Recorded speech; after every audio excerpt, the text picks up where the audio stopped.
right, here we go. Thanks for joining me. Buddha Kiss Randomness. You can tell the Imperial March in the background is telling you about today's topic, along with the picture, one of my favorite, closely held to my heart, Star Wars. I really enjoy this. I thought I'd read this to you. It's coming from the Sears Catalogue of 1979.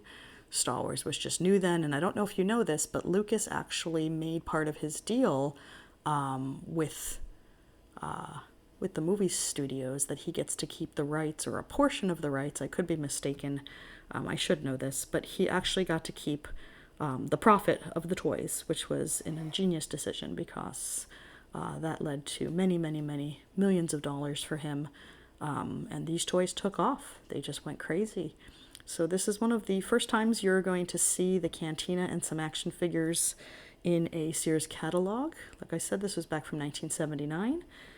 Do me a favor, if you like this topic or you have any topics you want to see from a catalog, please let me know.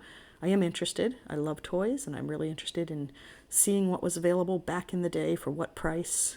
I actually sold a lot of my Star Wars toys to help pay for my way through college by selling things on eBay. And I am curious to see what they are worth now and how much money I lost out on. No, actually, it's all good. I really didn't mind selling my set. It was going to a good home. So if you stop at this Cantina, watch out for strangers. You can see that there is the Star Wars Adventure Cantina set on sale for $8.77. And the set allows you to recreate this bizarre adventure and create new ones with 4 fully posable plastic figures. Coming along with this set, you get Greedo, you get Snaggletooth, you get Hammerhead, you get Walrus Man. And the graphics depict various characters and activity outside of the Cantina.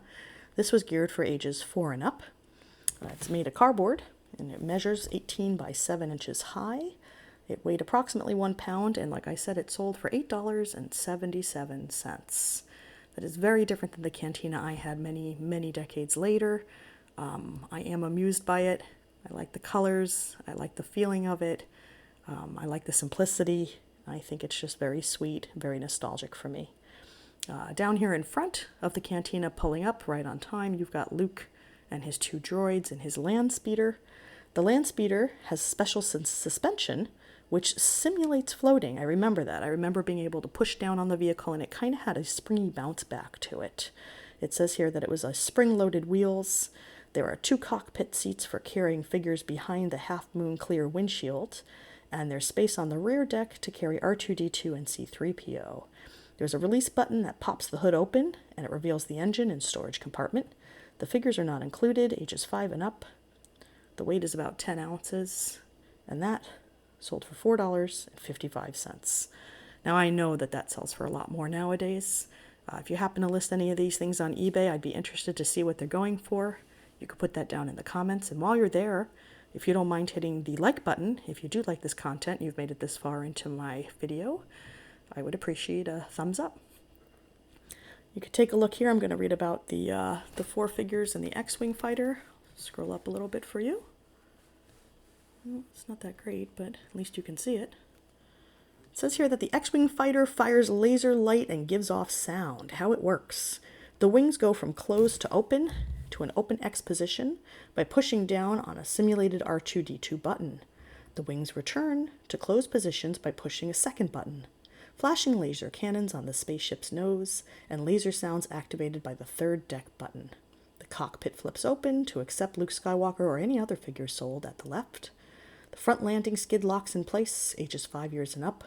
It's made of plastic, measures approximately 12 inches by 3.5 by 14 inches long. It does require 2 AA batteries, which are not included.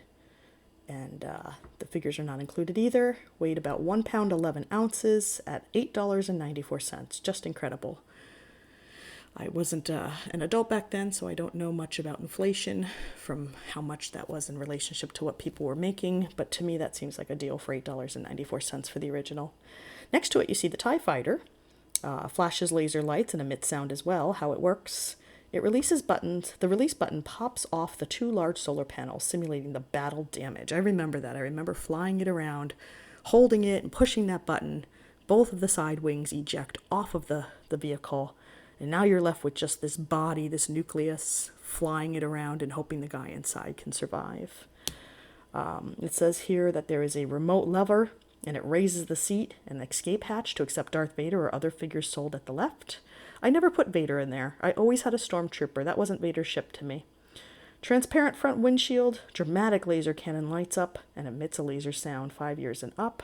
It measures 9 by 7 by 10.5 inches long. It does require 2 AA batteries, which are not included, nor are the figures also selling for $8.94. And then they sell some alkaline batteries separately for 99 cents. But you could take a look at that kid just looking at those two ships above the Death Star there. There's your Death Star space station. That's the next item, number 5. Your Death Star space station has a manual elevator. It takes the figures to any of the 4 floors. The top floor features laser cannons which emit clicking sounds as it swivels into action.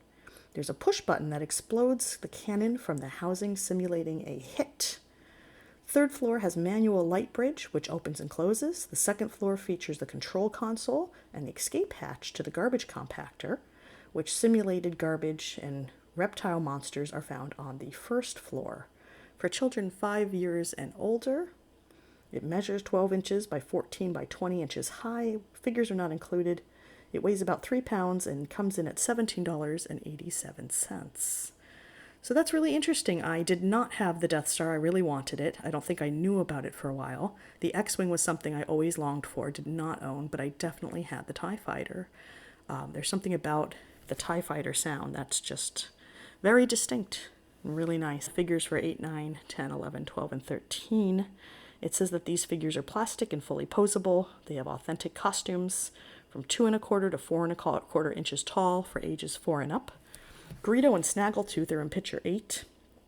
Their shipping weight is 4 ounces and they sold for $3.66. Hammerhead and Walrus Man, also 4 ounces and selling for the same price of $3.66. But now you get to number 10. That's a Death Squad commander. You have Luke Skywalker. I believe that's the one with the lightsaber that comes out through his hand. And the original Han Solo, the one that kind of looks like Steve Perry. Those 3 sell for $4.88. They're 5 ounces. The next window panel is panel 11. You've got 2 Stormtroopers and Darth Vader. They weigh 5 ounces as well, and they sell for $4.88. The bottom left panel, number 12, you've got Chewbacca, R2-D2, and C-3PO. They weigh 5 ounces. They sell for $4.88. And finally, the last panel, number 13, you have a Jawa and 2 Sand People. They weigh 5 ounces, and they cost $4.88. I hope you enjoyed this. I hope it's something that brought back some memories. I hope it's something that you triggered a good memory for you, some nostalgia, something you enjoyed. Let me know down in the comments. Tell me if it's something that you'd like to see, something else. I'm more than happy to share. Again, hit the like button, and thank you for your time. Have a great night and do something nice for someone today.